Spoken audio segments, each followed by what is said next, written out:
केरवा के पतावा पे न्योता पे ठवानी न्योता करीना स्वीकार जी।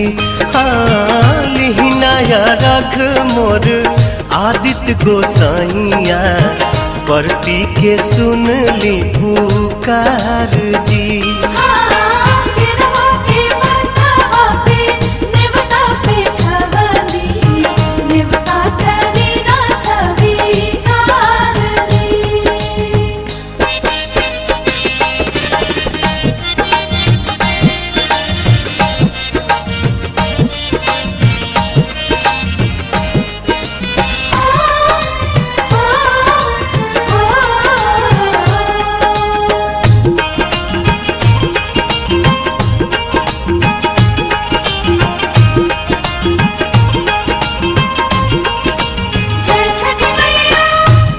हम अरघ दुनो बेरा आदित्य तोहे साझिया फजीरे।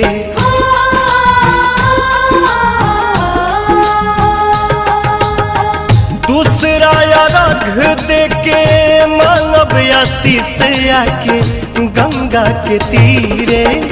दिन के सहैया रौवे रोग हराइया जी रौवे से जग में जोर जी। हाँ केरवा के पतावा पे न्योता पे ठवानी न्योता करीना स्वीकार जी।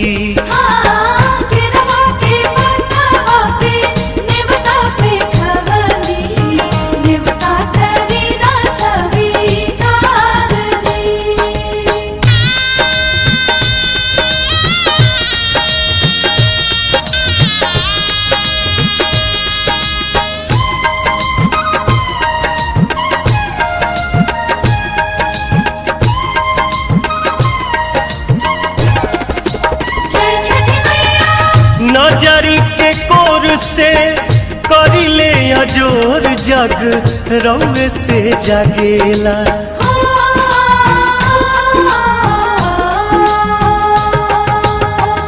रौवे से रात होला रौवे से दिन काल चक्र चलेला। हर साल करब बरत आई छठी घटिया हमनी पकड़ब उपकार जी। हाँ लिहिनाया रघ मोर आदित्य गोसाइया परती के सुन ली पुकार जी।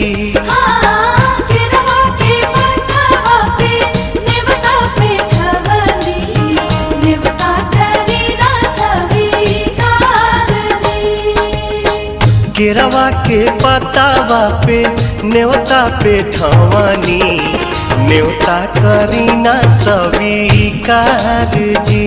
हाँ लिहिनाया रघ मोर आदित्य गोसाइया परती के सुन ली पुकार जी।